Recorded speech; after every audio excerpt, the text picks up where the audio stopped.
মাঝে মাঝে মনে হয় অনুভূতির উপর একখানা অভিধান লিখি, পর মুহূর্তে ভাবতে থাকি কি লাভ তাতে। যে অভিধানের অসংখ্য পাতাই তো থাকবে শব্দহীন, শূন্য।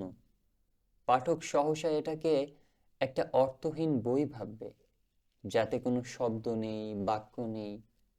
কিন্তু কে বোঝাবে তাকে? অভিধানটা শব্দহীন বটে, কিন্তু অনুভূতিহীন নয় মোটেই। অভিধানের শূন্য পাতা জুড়ে আছে এমন সব অব্যক্ত গভীর অনুভূতি, যার ভার বহনের ক্ষমতা কোনো ভাষার বর্ণমালার নেই।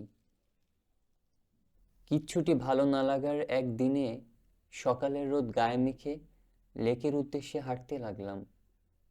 লেকের কাছে পৌঁছে বেশ কিছু সময় লেকের স্বচ্ছ পানির দিকে চেয়ে রইলাম। দুপাশের ঝাউবন, আকাশের ভেসে চলা মেঘদল, ডানামেলা চিল, কত কিছুর প্রতিচ্ছবি ভাসছে সে শান্ত পানিতে। দূরে একদল শালিক বেশ কোলাহল তুলে গোসল করছে। তাতে শান্ত পানিতে মৃদু ঢেউয়ের তরঙ্গ সৃষ্টি হচ্ছে। সে তরঙ্গে দুলে উঠছে স্বচ্ছ পানির ছবির আকাশ, ঝাউবন আর মেঘদল। ভেবেছিলাম পানির কাছে গেলে মন হালকা হবে, কিন্তু হয়নি। উঠে গিয়ে টং চায়ের দোকানে গিয়ে বসলাম। অজস্র মানুষের কোলাহলের ভিড়ে নিজেকে ডুবিয়ে দিতে চাইলাম। আজনবী মানুষের সুখ হাসির হিল্লোলে ডুবে গিয়ে মন খারাপের ছুটি দিব ভাবলাম, কিন্তু মন খারাপের দল ছুটি নিল না।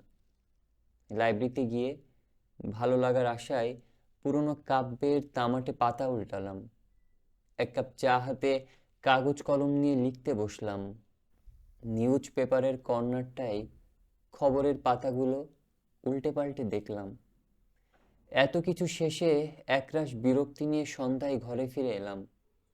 ঘর অন্ধকার করে অনেক সময় স্বচ্ছ কাচের জানালা দিয়ে দূরের ব্যস্ত সড়কের লাল নীল বাতির বহর দেখতে লাগলাম।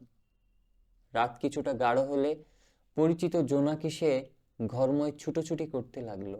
আমি একমনে তার হৃদয়ের অস্থিরতা বোঝার চেষ্টা করতে লাগলাম।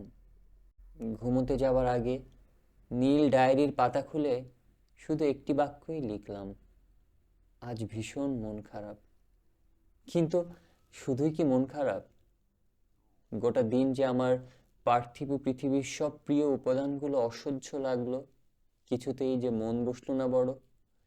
এসব অনুভূতির মানে, এ অব্যক্ত অনুভূতি কোন শব্দ দিয়ে লেখা যায়, কোন ভাষায় তাকে প্রকাশ করা যায়? তাই আমার অনুভূতির অভিধান জুড়ে শূন্য পাতার বহর।